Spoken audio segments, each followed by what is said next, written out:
आप सबको जय मसीह की, प्रभु यीशु मसीह के नाम से आप सबको शुभकामनाएं। परमेश्वर आपको बहुत ऐसे आशीष दे।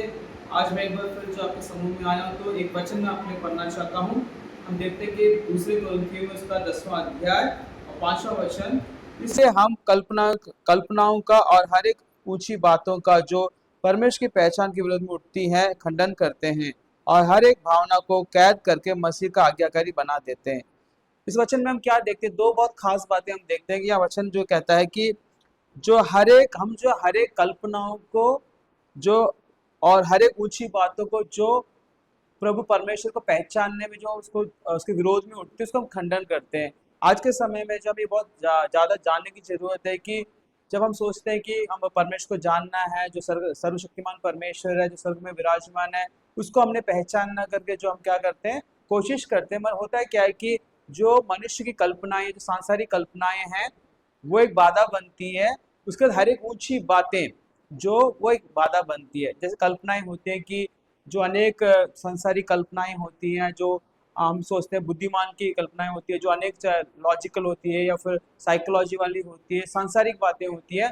वो सब क्या करती है, ऐसी कल्पनाएं जो क्या करती है, जो हम सोचते हैं, वो परमेश्वर को पहचानने में क्या होता है, हमारे लिए एक विरोध का काम करती है। तो ये वचन क्या कहता है कि हम जब प्रभु में क्या होता है, खाली मन के साथ प्रभु के पास जाते हैं, तो प्रभु हमसे बातें करता है। पर ऑलरेडी हमारे बीच में हमारे कल्पनाएं होती है, जो सोच विचार होती हैं, वो क्या करेंगी, प्रभु को जानने के लिए, जो पहचानने के लिए, वो हमारे लिए रुकावट बन जाती है। यही कहता है कि परमेश्वर को पहचानने में जो उसके विरोध में उठती है, जो आपकी कल्पनाएं हैं, मेरी कल्पनाएं, जो हम परमेश्वर को बहुत सारे जानना तो चाहते हैं, मगर हमारी कल्पनाएं क्या करती है, रुकावट बन जाती है। एक दूसरा कहता है कि हर एक ऊंची बातों को, ऊंची बातें मतलब संसारिक, संसार में जो ऊंची ऊंची बातें होती हैं, जो बहुत ज्यादा बुद्धि बुद्धि का, ज्ञान का, सब संसारिक बातें होती है, या फिर ऊंचा पद होता है, या फिर ऊंचे जो बहुत ज्यादा अमीरी होती है, धनवान कार्य होते हैं, जो बहुत धन संपत्ति वाले होते हैं, वो सब क्या करते हैं, हम परमेश्वर को पहचानने के लिए क्या बनती है, एक रुकावट बनती है। इसलिए दोनों बातों के लिए क्या करता है, यह वचन कहता है कि हम दोनों बातों का खंडन करते हैं। हमें खंडन करना चाहिए ताकि हम क्या कर सकें, कि हम परमेश्वर को पहचान सकें।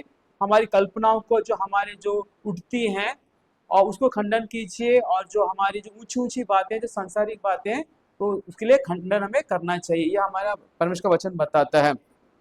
उसके बाद कहता है कि हर एक भावना को जो है हमें कैद कर कर मसीह यीशु का आज्ञाकारी बनाना है। जो हमारी भावनाएं होती हैं, क्या होती है, अनेक भावनाएं होती है, जो गुस्से वाली भावना होती है, या फिर जो है घृणा वाली भावना होती है, जो ईर्ष्या वाली भावना होती है, या दुख वाली भावनाएं होती है।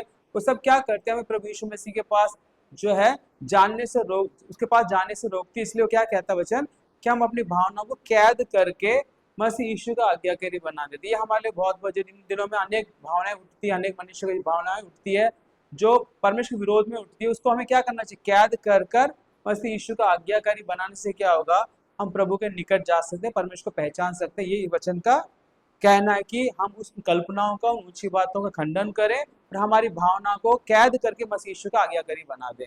हालेलुया। निश्चय इस वचन के द्वारा परमेश्वर को बहुत ऐसा आशीष दे।